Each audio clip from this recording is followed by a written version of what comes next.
Hi guys, welcome to another video. So previous video में हमने basically GST के chapters को डिस्कस किया था फर्स्ट और सेकंड वीडियो में। एक बार उसका थोड़ा रिकैप कर लेते हैं।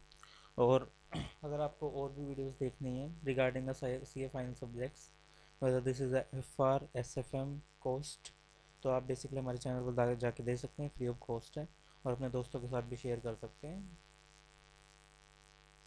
सो चलिए स्टार्ट करते हैं।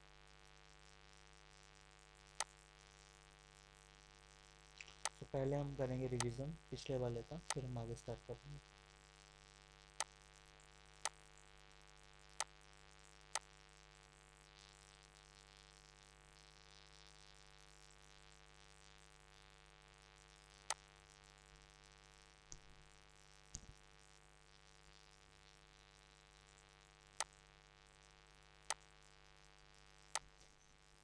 सो बेसिकली हमने सबसे पहले डिस्कस किया था कि जीएसटी है क्या।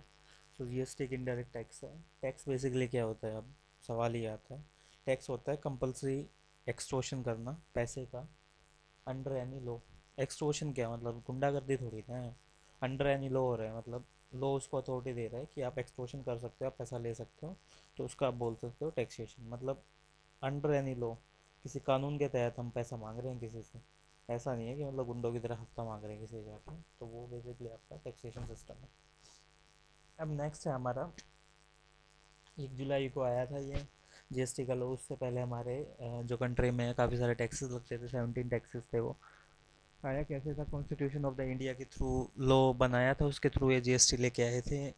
कॉन्स्टिट्यूशन ऑफ इंडिया में कैसे काम करता है लॉ, बेसिकली आर्टिकल 246 होता है, जिसमें यूनियन लिस्ट, स्टेट लिस्ट और कंकरेंट लिस्ट, तीन लिस्ट होती है, एंट्री होती है 1 to 97। ये बेसिकली अगर इसमें कुछ ही मेंशन किया गया है इस लिस्ट में, तो सेंट्रल गवर्नमेंट को एक्सक्लूसिव पावर होती है लॉज बनाने की। तो ये सारा कंट्रोल यूनियन लिस्ट में सेंट्रल गवर्नमेंट का होता है। सेंट्रल गवर्नमेंट की सारी पावर है, सेंट्रल गवर्नमेंट उसको काम करती है। नेक्स्ट हमारे स्टेट लिस्ट, इसमें स्टेट गवर्नमेंट के पास पावर होती है, स्टेट गवर्नमेंट भी सारे काम करती है। नेक्स्ट है कंकरेंट लिस्ट, कंकरेंट लिस्ट में दोनों के पास पावर होती है लॉज एंड रेगुलेशन बनाने की। एग्जाम्पल अब देखते हैं इसके, इंपोर्ट और एक्सपोर्ट ड्यूटी सेंट्रल गवर्नमेंट लेती है, एयरपोर्ट सेंट्रल गवर्नमेंट के अंदर आते हैं। Excise duty, central excise duty वगैरह भी नाम सेंट्रल आ गया, सेंट्रल गवर्नमेंट ही लेगी। एंट्री 92 है, central sales tax central government लेती है। एंट्री 97 है, रेजिडुअल एंट्री, बेसिकली ये भी सेंट्रल गवर्नमेंट लेती है। अब स्टेट गवर्नमेंट क्या, state excise duty, state entertainment tax, VAT, sales tax, ये सारी चीज़ें स्टेट लेता है। अब जो सिविल एंड क्रिमिनल लॉज हैं वो दोनों इकट्ठे बन के स्टेट और सेंट्रल गवर्नमेंट बना सकती है। बेसिकली अभी रेप केस में जो लॉ बना था वो स्टेट और सेंट्रल गवर्नमेंट से मिलकर इकट्ठा बनाया था। लेक्चर 2, बेसिकली जीएसटी सिस्टम क्या था। पुराने सिस्टम में क्या होता था, जो मल्टीपल टैक्सेस होते थे, like excise duty, sales tax, service tax, 17 type के ऐसे टैक्सेस थे। लेकिन जीएसटी ने सबको ख़त्म करके एक अकेला जीएसटी आ गया। वन कंट्री वन टैक्स का प्रोविज़न फॉलो किया गया। टैक्सेबल इवेंट क्या था इसमें, किस चीज़ को बेचा गया है, गुड्स को या सर्विसेज को बेचा गया है, मैन्युफैक्चरिंग की गई है, डीम्ड सेल की गई है, मतलब किसी को दे दिया आपने चीज़ बिना पैसे, लेकिन वो पैसे आने थे उससे, तो डीम्ड सेल होगी। तो सप्लाई बेसिकली इस केस में इन सारी चीज़ों को मानेंगे सप्लाई। पहले मानते थे sale, service, manufacturing, deem sale, अब मान रहे हैं सप्लाई। एसएससी कौन है, भाई जो मैन्युफैक्चरर है, चीज़ें प्रोड्यूस कर रहा है वो भी एसएससी है। सर्विस प्रोवाइडर है वो भी एसएससी है। ट्रेडर है वो भी एसएससी है। टैक्सेबल पर्सन है, जीएसटी में ओनली टैक्सेबल पर्सन बोलते हैं। इंट्रा सेल क्या है, इंट्रा मतलब विद इन द स्टेट हो रही है। इंटर क्या है, इंटर का मतलब हमने एंटर निकाला था, दूसरे स्टेट में एंटर करना, दूसरे कंट्री में एंटर करना, तो इंटर सेल होगी। इंटर सेल होगी या इंटरनेशनल सेल होगी। जीएसटी के पॉइंट ऑफ व्यू से बेसिकली 31 स्टेट्स और 5 यूटीज़ हैं इंडिया में। वैसे तो 28 स्टेट्स हैं और 8 यूटीज़ मानी है, लेकिन जीएसटी के पॉइंट ऑफ व्यू से 31 स्टेट्स माना। वो कैसे माना है, बिकॉज 28 स्टेट्स हैं हमारे, उनकी खुद की असेंबली है, मतलब उनके पास खुद की असेंबलीज हैं एंड फुली इंडिपेंडेंट काम करते हैं वो लोग। मतलब उन पे किसी की अथॉरिटी नहीं है, वो लोग अपने खुद के लॉज एंड रेगुलेशंस बना सकते हैं और बेसिकली खुद के हिसाब से काम करते हैं। लेकिन जो यूनियन टेरेटरीज हैं उसमें क्या होता है, उसमें सेंट्रल गवर्नमेंट का कंट्रोल होता है। Those are not states, those are just like the territories. तो बेसिकली लेकिन इसमें तीन ऐसी चीज़ें हैं जिनको स्टेट का दर्जा दिया गया है जीएसटी में। एक तो दिल्ली, पौंडीचेरी और जेएंडके, जम्मू एंड कश्मीर। इनमें कुछ पावर स्टेट गवर्नमेंट के भी मिले हैं इनको, क्योंकि खुद की असेंबली है इनकी, इन्हें जीएसटी में स्टेट मानेंगे। 5 में क्या है, अंडमान एंड निकोबार है, लक्षद्वीप है, दादरा नगर एंड हवेली है, दमन एंड दीव है, चंडीगढ़ है, लद्दाख है। ये बेसिकली क्या है, ये यूटीज हैं, क्योंकि ना तो इनकी खुद की असेंबली है, ना खुद की गवर्नमेंट है। ये डिपेंड करते हैं सारे सेंट्रल गवर्नमेंट के ऊपर। और राष्ट्रपति शासन भी यहाँ लगता रहता है, बेसिकली लद्दाख में हमेशा लगता रहता है राष्ट्रपति शासन। तो वो चीज़ है। गुड्स एंड सर्विसेज कैसे हैं? गुड्स एंड सर्विसेज सबसे पहले सप्लाई एक टैक्सेबल इवेंट है गुड्स एंड सर्विसेज के अकॉर्डिंग। और जो जीएसटी है इंट्रा और इंटर के हिसाब से काम करता है। इंट्रा में क्या था, मतलब with in the state. Intra में दो टैक्स बेसिकली लग रहे थे, जी सी जी एस टी जो सेंट्रल गवर्नमेंट को पे करना पड़ता है, और एस जी एस टी या U T S G S T जो स्टेट गवर्नमेंट को पे करना पड़ता है। अब सवाल ये आता है इनकी रेट क्या होती है। जितना सी जी एस टी होगा उतना ही एस जी एस टी और U T G S T होगा, क्योंकि सेंट्रल गवर्नमेंट को दिया जा रहा है। बेसिकली दोनों की सेम रेट होती है। अब थोड़े एग्जांपल देख लेते हैं इसको कैसे कैसे मानेंगे। अगर दिल्ली में ट्रांजैक्शन हुआ, मतलब दिल्ली में आपने पीतमपुरा से सेलर था और आपका बायर था इससे कैलाश, न्यू कैलाश कॉलोनी से, तो बेसिकली दिल्ली की दिल्ली में सेल हो गया, तो C G S T S G S T लगेगा खाली। अंडमान निकोबार में सेल हुआ, मतलब यूनियन टेरेटरी है वो, तो सी जी एस टी और U T G S T लगेगा, क्योंकि यूनियन टेरेटरी है। राजस्थान में सेल हुआ तो सी जी एस टी और एस जी एस टी लगेगा, इंट्रा हो गया। अब सवाल ये उठता है सबसे बड़ा कि जी एस टी है, वो सेंट्रल गवर्नमेंट को तो बेसिकली दो टैक्स मिल गए, एक तो वो सी जी एस टी ले रहा है, you T G S T ले रहा है, लेकिन ऐसा नहीं है। You T G S T है उसका बेसिकली अलग से एक यूनियन टेरेटरी के हिसाब से, अलग अलग यूनियन टेरेटरी के हिसाब से सेंट्रल गवर्नमेंट क्या करती है, रिजर्व बनाती है, और वो पैसा खाली उसी यूनियन टेरेटरी के लिए खर्च होता है, किसी और पर्पज़ के लिए नहीं। तो ये एक चीज़ होगी। C G S T basically C G S T act under 2017 में बना था, और ये एस जी एस टी और U T G S T act 2017 के अकॉर्डिंग बने थे। अब नेक्स्ट आ गया inter. Basically inter Delhi to Ladakh अगर माल जा रहा है तो I G S T rate, इसमें क्या लगेगा, आई जी एस टी लगेगा। आई जी एस टी की रेट क्या होती है, central government C G S T plus S G S T दोनों की इक्वल होती है आई जी एस टी। तो 9% प्लस 9% 18% सेंट्रल गवर्नमेंट इसमें रिकवर करेगा, क्योंकि पूरा टैक्सेशन सेंट्रल गवर्नमेंट लेते हैं। जो इंटर ट्रांजेक्शन हो रही हैं, दो स्टेट्स के बीच ट्रांजेक्शन हुई इंटर, दो यूनियन टेरिटरीज के बीच हुई इंटर, दो कंट्रीज के बीच हुई इंटर। जो टैक्स ट्रांसफ़र किया जाता है सेंट्रल गवर्नमेंट को पूरा टैक्स दे दिया जाता है, सेंट्रल गवर्नमेंट अपना पैसा रख के बाकी का पैसे स्टॉक में ट्रांसफ़र स्टेट को ट्रांसफ़र कर देती है, सॉरी डेस्टिनेशन स्टेट को। बेसिकली टैक्स का रेवेन्यू दिया जाता है, जहाँ पर माल पहुँचेगा वो स्टेट को मिलेगा। माल यूपी से दिल्ली आया तो फाइनल बेसिकली स्टेट है दिल्ली, तो इसलिए सेंट्रल गवर्नमेंट दिल्ली को देगी। नेक्स्ट, जो जीएसटी काउंसिल क्यों बनाई गई, combination of the central government और स्टेट गवर्नमेंट दोनों का कॉम्बिनेशन करके काउंसिल बनाई गई है। और जो जीएसटी कंपनसेशन एक्ट है 2017 सेक्शन 1 to 14 में काम करते हैं। क्यों आया ये लो, बेसिकली राजस्थान और बिहार से, राजस्थान अगर बिहार में कुछ ट्रांसफ़र करता है तो ओरिजिन क्या था राजस्थान, लेकिन डेस्टिनेशन क्या है बिहार। तो पहले के जो लॉज थे उनमें ओरिजिन बेस्ड टैक्स होता था, लेकिन अब क्या डेस्टिनेशन प्रिंसिपल आ गया जीएसटी में, और डेस्टिनेशन प्रिंसिपल फॉलो हो रखा है। तो कंपनसेशन एक्ट के अकॉर्डिंग जिन स्टेट ऑफ ओरिजिन को लॉस हो रहा है तो जीएसटी से, तो उन्होंने बोला कि भाई राजस्थान का माल था, मतलब इसका एग्जांपल ये है कि हरियाणा से राजस्थान वाले माल खरीदा था और फिर उसने बिहार में बेच दिया, लेकिन टैक्स बिहार वालों को मिल गया, राजस्थान वालों को नहीं मिला। तो इसने बोला कि भाई मेरा तो लॉस हो गया, इस केस में आपने मैं टैक्स नहीं दिया, तो उस केस में सेंट्रल गवर्नमेंट कंपनसेशन एक्ट लेके आई, जिसके थ्रू जीएसटी से सेंट्रल गवर्नमेंट ने कंपनसेशन दिया।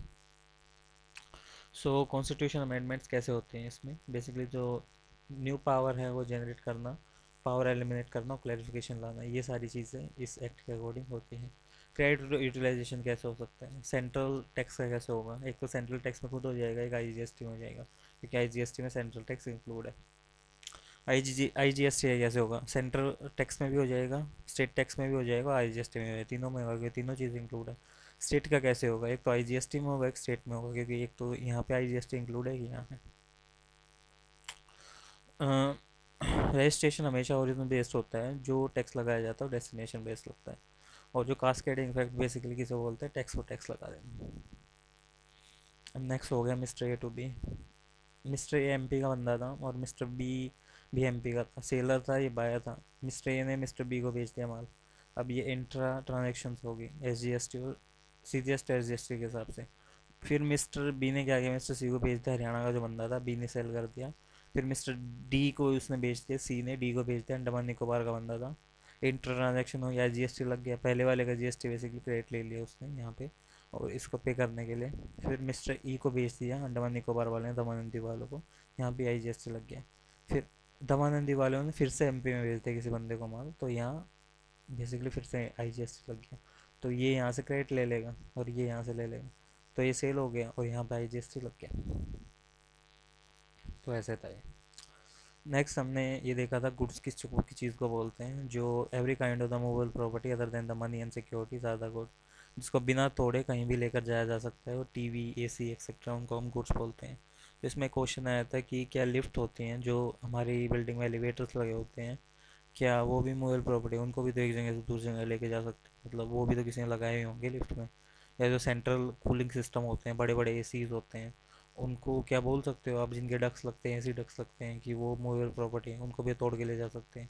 या मशीनरीज हैं बड़ी बड़ी, जिनको बेसिकली जो ज़मीन में गड़ी हुई है उनको उखाड़ना पड़ता है, तो क्या ये बेसिकली हैं हमारे?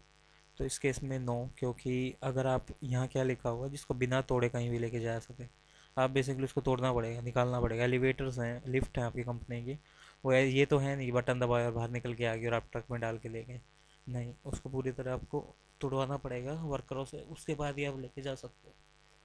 तो वो मूवेबल प्रॉपर्टी नहीं है। जो रेडी टू मूव होती है उसको मूवेबल प्रॉपर्टी बोलते हैं। प्रिंसिपल क्या है? एक पर्सन है जिसके बिहाफ पे एक एजेंट बिजनेस कर रहा है, तो उसको आप प्रिंसिपल बोल सकते हो। एक फैमिली कैसे काम करती है? बेसिकली फैमिली क्या होती है, क्या क्या मानते हैं फैमिली में? जो आपके स्पाउस हैं, आपके चिल्ड्रंस हैं, जीवन साथी और आपके चिल्ड्रन, वो तो आपकी फैमिली रहेगी हमेशा। पेरेंट्स और ग्रैंड पेरेंट्स बेसिकली, अगर और ब्रदर एंड सिस्टर अगर डिपेंडेंट है आप पे तभी हैं, अगर नहीं है तो बेसिकली आपकी फैमिली नहीं मानी जाएंगी। सगे भाई बहन लेने हैं, और इसमें कोई दूसरा ममेरा भाई या और कोई नहीं ले सकते। अभी इसमें क्वेश्चन आया था कि जो मिस्टर ए है उसका उसका छोटा भाई सीए कर रहा है और वो आर्टिकलशिप में है। क्या वो बेसिकली उस पर डिपेंडेंट है? या उस पर डिपेंडेंट है क्योंकि वो अभी बेसिकली अपना कोर्स कर रहा है, तो articleship is also part of course. CA बनने के बाद डिपेंडेंट नहीं रहेगा अगर उसकी जॉब लग जाती है। लोकल अथॉरिटी क्या है? पंचायत और म्यूनसिपलिटीज़ के थ्रू जो काम करते हैं, वैसे पंचायत और म्यूनसिपलिटीज़ को लोकल अथॉरिटी बोलते हैं। म्यूनसिपल कमेटी को बोलते हैं, डिस्ट्रिक्ट बोर्ड को बोलते हैं, कंटेनमेंट बोर्ड को बोलते हैं, रीजनल और डेवलप डिस्ट्रिक्ट काउंसिल्स को बोलते हैं, डेवलपमेंट बोर्ड को बोलते हैं। बिजनेस क्या है? Trade, commerce, manufacturing, profession. Basically trade करना किसी चीज़ का, मैन्युफैक्चरिंग करना, प्रोफेशन डॉक्टरी सीए का काम करना, वोकेशन जादूगर बन गया, लेकिन कोई डिग्री की जरूरत हुई नहीं इस चीज़ के लिए, हाथ की सफाई भी काम सीख लिया बन गया। कोई बंदा हलवाई बन गया, डिग्री कोई जरूरत है ही नहीं, काम सीख लिया घर बैठ के बन गया। एडवेंचर बेसिकली कोई काम करना, एडवेंचर वाइज रेजर सट्टा लगाना, सट्टा लगाने का कोई काम करता है। तो सिमिलर एक्टिविटीज़ वेदर और नॉट के किस होगा प्री नेचर। बेसिकली इस टाइप की एक्टिविटीज़ को आप बोल सकते हो कि बिजनेस है। अब नेक्स्ट है एक्टिविटीज़ और द एक्टिविटी और ट्रांजेक्शन इंसिडेंटल और the ancillary to the above. Basically कुछ एक्टिविटीज़ या ट्रांजैक्शन है जो इंसिडेंटल, अचानक से हो जाती है या जानबूझ के की जाती है पहले वाले के साथ में।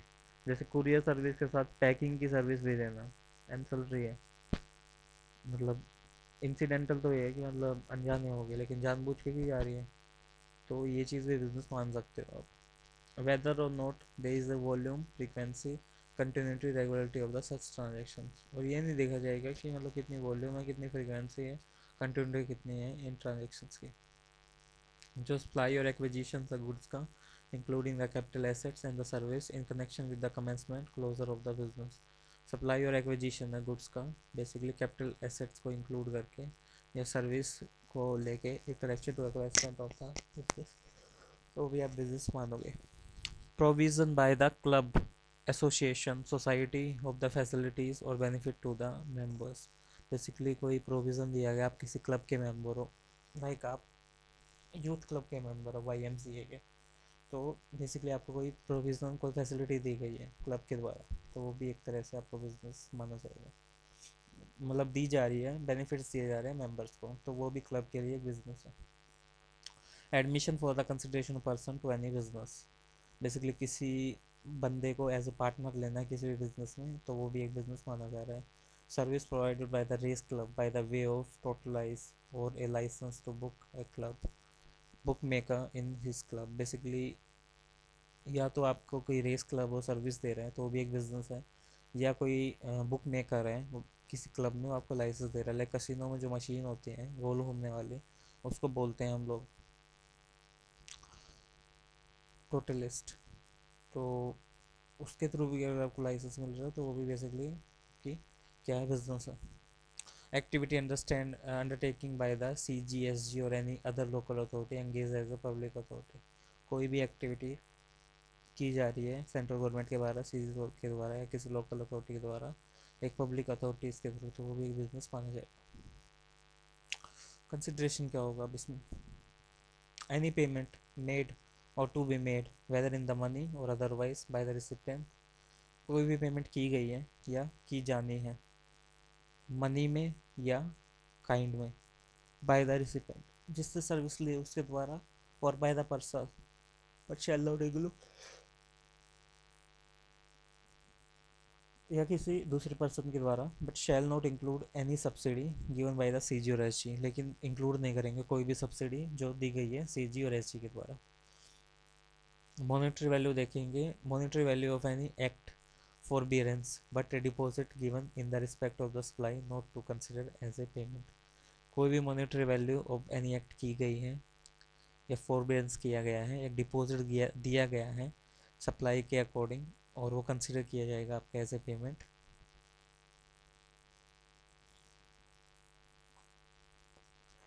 Unless supplier applies the such deposit as a consideration for set apply, basically जब तक सप्लायर एक डिपॉजिट नहीं मांग रहा एक सेट सप्लाई के लिए।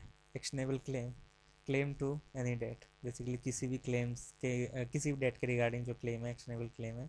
मैन्युफैक्चरिंग क्या है, processing of the raw material of the input that result in the emergency of the raw product having the restriction name and character, basically raw material को किसी भी इनपुट के रॉ मटेरियल को process करना जिसका result क्या होता है, रॉ प्रोडक्ट्स की एमरजेंस को देखना, और जिसका एक डिस्ट्रिक्ट नेम होता है करेक्टर होता है यूज़ होता है, तो उसको मैन्युफैक्चरिंग बोल सकते हैं। रॉ मटेरियल से एक नया इनपुट बना देना।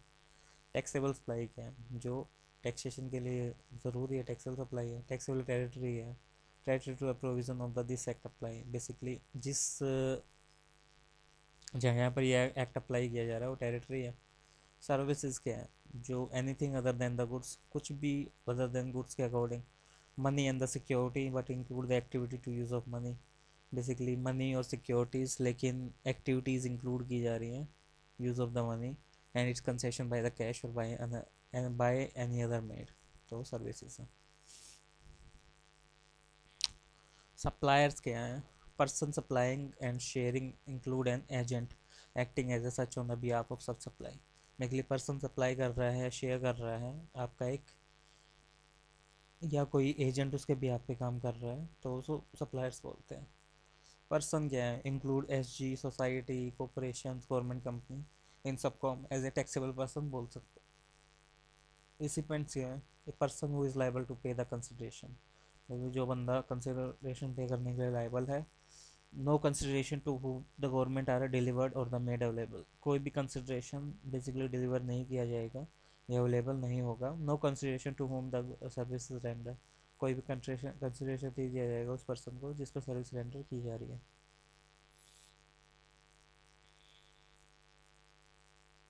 अब कंसेप्ट ऑफ सप्लाई कैसे काम करता है, सप्लाई इंक्लूड्स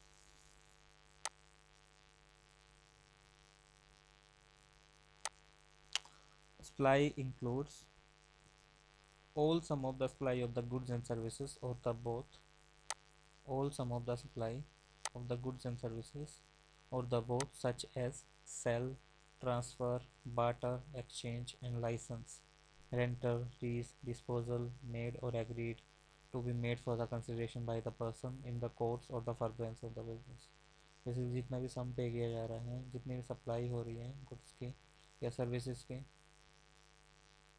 सेल के थ्रू, ट्रांसफ़र के थ्रू, बार्टर के थ्रू, एक्सचेंज के थ्रू, लाइसेंस के थ्रू, रेंटल के थ्रू, लीज के थ्रू या डिस्पोजल के थ्रू, या एग्री किया गया है इस चीज़ को करने के लिए फॉर अ कंसिडरेशन, कुछ पैसों लेने के लिए, by a person in the course, basically किसी पर्सन के द्वारा कोर्स ऑफ द एक्शन में, तो इसको आप बिजनेस बोल सकते हैं।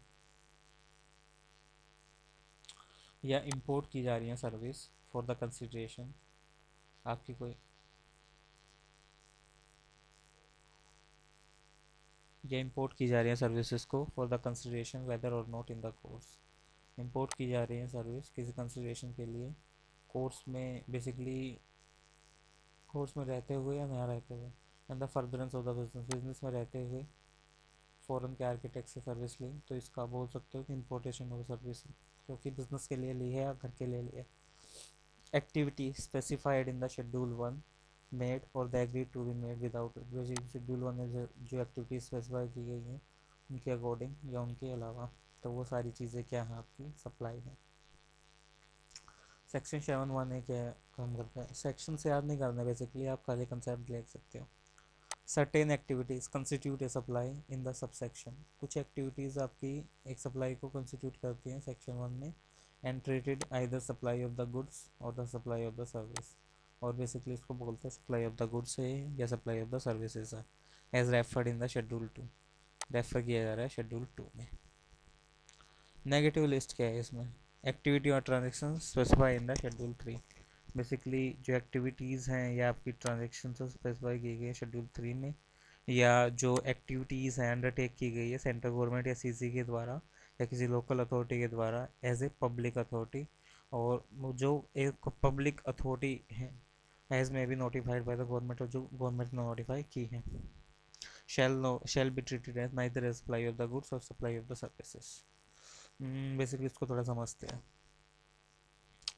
एक तो आपकी एक्टिविटीज़ आपके शेड्यूल 3 में बताए गए वो, लेकिन कुछ activity undertaken by the central government और any local authority engaged as a public authority, he may be notified the government shall be treated neither of supply of the goods or nor supply of the services।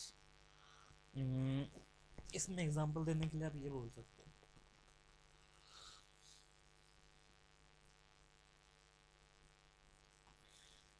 जैसे department, postal department को जानते हो, postal department है और दूसरा income tax department है। Postal department ने, income tax department ने पोस्टल डिपार्टमेंट के थ्रू कुछ लेटर्स भेजे टैक्स डिफॉल्टीज को, जो बेसिकली टैक्स का डिफ़ॉल्ट करके बैठे हुए हैं, ठीक है। तो ये क्या हुआ, एक एक्टिविटी की गई किसके द्वारा, सेंट्रल गवर्नमेंट के द्वारा, स्टेट गवर्नमेंट के द्वारा या किसी लोकल अथॉरिटी के द्वारा, तो ये चीज़ें क्या की, सेंट्रल गवर्नमेंट के दोनों डिपार्टमेंट है, तो सेंट्रल गवर्नमेंट ने ये काम किए, engaged as a public authority, basically public authority के through, as may be notified by the government shall be treated as, basically इस केस में जब क्या होगा, जो लेटर्स भेजे हैं ना इनकम टैक्स डिपार्टमेंट ने बाय पोस्टल के थ्रू पब्लिक अथॉरिटी, तो उस केस में उसको जीएसटी नहीं लगेगा, क्योंकि उसका ना तो सप्लाई मानेंगे, सप्लाई ऑफ द गुड मानेंगे, ना सप्लाई ऑफ द सर्विस मानेंगे, क्योंकि दोनों गवर्नमेंटें मिलकर काम कर रही हैं, दोनों गवर्नमेंट के डिपार्टमेंट और वो गवर्नमेंट का ही काम हो रहा है, तो गवर्नमेंट खुद से थोड़ा जीएसटी लेगी, मतलब आपकी खुद की दुकान है और आपने बोला चलो आज मैं अपना जीएसटी काट लेता हूँ और अपने अकाउंट बना लेता हूँ, तो वो चीज़ नहीं होगी, तो उन्होंने इस कारण से इसको ना तो सप्लाई माना है, ना बेसिकली सर्विस माना है, ना गुड्स माना है। कंसेप्ट को थोड़ा एनालाइज करते हैं इसको, analysis of supply concept, inclusive the definition, basically आप डेफिनेशन को तो इंक्लूड करोगे। एग्जांपल देख लेते हैं आपकी एक्सचेंज का, नई कार है भाई परचेज कर ले, और जो ओल्ड कार है रिप्लेस कर दे, मतलब मैं दिवाली पे ऊपर आया हुआ था पुराना दो नया ले जाओ, ओल्ड कार की वैल्यू उन लोगों ने लगाई 1 लाख रुपए, 4 लाख और दे दिए ऊपर से, नई कार ले आए यहाँ पे, तो क्या है बताओ, कैश कंसिडरेशन हुआ है प्लस न्यू गुड्स भी आई हैं पास में, तो सप्लाई है। अब नेक्स्ट, डॉक्टर था, सीए के पास गया, मेडिकल कंसल्टेंसी की, सीए को बुखार हो रखा था, सीए ने बदले में टैक्स की रिटर्न फाइल कर दी उसको, मेडिकल कंसिडरेशन क्या है, सप्लाई है आपकी, मेडिकल कंसिडरेशन यहाँ पे क्या होगी, सप्लाई ऑफ द सर्विस है बाय द डॉक्टर, और जो टैक्स रिटर्न है जो सीए ने पे किया है उस चीज़ के लिए, वो बेसिकली क्या है, उस चीज़ के लिए वो क्या है, वो भी सप्लाई है, तो एक्सचेंज होगी, इसमें एक्सचेंजेबल सर्विसेज मान लेंगे। License, lease and the rental covered under supply of the service in the schedule 2। कोई लाइसेंस दिया गया है, लीज है या रेंटल है, basically primes of the service में आएगा शेड्यूल 2 में। आर्ट का कोई काम था, लाइक पेंटिंग थी, जयपुर में बनाई थी, जयपुर के आर्टिस्ट ने बढ़िया सी, आर्टिस्ट ने गैलरी में सेंड की एग्जीबिशन के लिए, तो वो बेसिक सप्लाई नहीं है, बिकॉज उसने क्या किया, पेंटिंग्स को जयपुर में बनाई थी और दिल्ली, मतलब दिल्ली मान लो, जयपुर मान लो, जयपुर से उसने दिल्ली भेज दी एग्जीबिशन के लिए, तो ये सेल नहीं है। जब वो एक्चुअल में बिक जाएंगी तब वो सेल मानेंगे। तो क्योंकि इसकी रिगार्डिंग में कोई कंसिडरेशन नहीं आ रहा, लेकिन खाली बायर ने सेलेक्ट किया पर्टिकुलर आर्ट वर्क को, उसको डिस्प्ले कर दिया गैलरी में, तो ये एक्चुअल सप्लाई नहीं है। अब नेक्स्ट है मिस्टर एक्स है, उसने कार बाय की थी अपने पर्सनल पर्पज़ के लिए। आफ्टर सम टाइम उसने वो कार है सेल कर दी डीलर को। बेसिकली ये एक सप्लाई नहीं है, it is not in the furtherance of the business. अरे मतलब पर्सनल पर्पज़ के लिए ये मिस्टर एक्स का धंधा थोड़ी ना है कि वो रोज़ के रोज़ कार खरीदते और बेचते हैं। एक बार कर ली चलो ठीक है, वो सप्लाई नहीं मानी जाएगी। एग्जाम्पल, राधा है, राधा ने अपना सेल किया old gold bangles to the jeweller. Radha को पैसे की जरूरत थी और उसने अपनी सोने की चूड़ियाँ बेच दी, सप्लाई नहीं है। बेसिकली बिजनेस मैन है, उसका काम नहीं है रोज़ के रोज़ बेचना, उसने खाली ये अपनी मजबूरी के लिए किया। Whether monetary benefit necessary for the purpose of the business. Basically monetary benefit चाहिए कोई भी बिजनेस करने के लिए, मेरा ऑब्जेक्टिव प्रॉफिट कमाना नहीं है। पतंजलि ने ऐसा बोला, एनजीओ ऐसा बोलते हैं। बेसिकली बीइंग ह्यूमन जो सलमान खान की संस्था है वो भी ऐसा बोलते हैं कि मेरा प्रॉफिट कमाना ये नहीं है, लेकिन ये सप्लाई भी करते हैं। लाइक बीइंग ह्यूमन की जो साइकिल आती है 50-50 हज़ार रुपये तक की आती हैं, टी शर्ट्स आती हैं 1000-1000 रुपये से ऊपर की आती हैं सारे, तो ये सप्लाई भी करते हैं, तो ये बिजनेस भी कर रहे हैं। तो इसके इसको बेसिकली क्या मानेंगे हम लोग, इसको हम सप्लाई मानेंगे। पेंटर है, पेंटिंग बना रहा है एनजीओ के लिए, पैसा एनजीओ को देता है, तो ये सप्लाई है। पेंटर कोई पेंटिंग बना रहा है, सैंड आर्ट्स बनती है एनजीओ के लिए, या एनजीओ के पेंटिंग एग्जीबिशंस होते हैं, किसी पेंटर ने पेंटर बनाई और उसने वो पेंटिंग बना के बेच दी और पैसा फिर वो सारा एनजीओ को डोनेट कर दिया, तो ये सप्लाई है। Service of the depository electricity bill by the clubs. Basically society थी आपकी, और सोसाइटी का सेक्रेटरी क्या करता है, सभी लोगों से बोलता है कि अपने सारे बिल है ना यहाँ पे 25 तारीख को आके मेरे पास जमा करा दिया करो, मैं इकट्ठे वहाँ पे, यहाँ पे इलेक्ट्रिसिटी डिपार्टमेंट वाला बंदा आएगा और यहाँ से सारे बिल कलेक्ट करके ले जाएगा। तो ये क्या है, सर्विस दी जा रही है किसी सोसाइटी के द्वारा डिपॉजिट करने के लिए इलेक्ट्रिसिटी बिल, सेक्रेटरी ये सर्विस दे रहा है अपने सोसाइटी के मेंबर्स को, नॉर्मल कोर्स में देता है, हर हर महीने देता है। सप्लाई है, ये भी इंक्लूड होगा डेफिनेशन ऑफ द बिजनेस में, क्योंकि वो भी एक सप्लाई दे रहा है उनको, हर महीने देता है। Supply by the taxable person, supply to attract the GST should be by the taxable person. Basically supply जिसमें जीएसटी अलाउड होगा टैक्सेबल पर्सन के द्वारा होनी चाहिए। Reception can be either taxable और द नॉन टैक्सेबल। बेसिकली बंदा जो दूसरा है वो टैक्सेबल है या नहीं ये डिपेंड नहीं करता, जो टैक्सेबल पर्सन है वो बेसिकली रजिस्टर्ड होना चाहिए, एज ए रजिस्टर्ड पर्सन होना चाहिए और लाइबल होना चाहिए रजिस्टर्ड होने के अंडर द सेक्शन 22 और द 24। लाइक ये बताओ कि एक दुकानदार है, दुकानदार से आप दूध की थैली लेके आए, तो वो टैक्सेबल पर्सन था, लेकिन आप तो टैक्सेबल नहीं हो। मतलब एक 20 साल का छोड़िए 15 साल का बच्चा लेके आए तो उसको टैक्स थोड़ा लगेगा। तो इसी तरह यह बोला गया कि मतलब रिसिप्शन टैक्सेबल है या नहीं ये कोई मैटर नहीं करता, लेकिन जो बेचने वाला है वो टैक्सेबल होना चाहिए। और जो कोई अनरजिस्टर्ड पर्सन है वो लाइबल है रजिस्ट्रेशन के लिए, तो उसको वॉलेंट्री रजिस्ट्रेशन में ले लिया जाएगा। कोई बंदा था दुकानदार, उसका टर्नओवर ही मतलब करोड़ों में, लेकिन रजिस्ट्रेशन करा ही नहीं रहा, तो उसको वॉलेंट्री माना जाएगा कि आप रजिस्ट्रेशन कराओ और आप एक वॉलेंट्री रजिस्टर्ड पर्सन हो। सो दोस्तों आज के लिए इतना ही करते हैं हम लोग, आगे की वीडियोस में और लेक्चर डिस्कस करेंगे। अगर आपको लेक्चर पसंद आया तो वीडियो को लाइक कर सकते हैं, प्लीज़ चैनल को सब्सक्राइब कर सकते हैं, ये बिल्कुल फ्री ऑफ कॉस्ट है और आपको काफ़ी बेनिफिट देगा और हमें भी मोटिवेशन मिलेगा। तो धन्यवाद।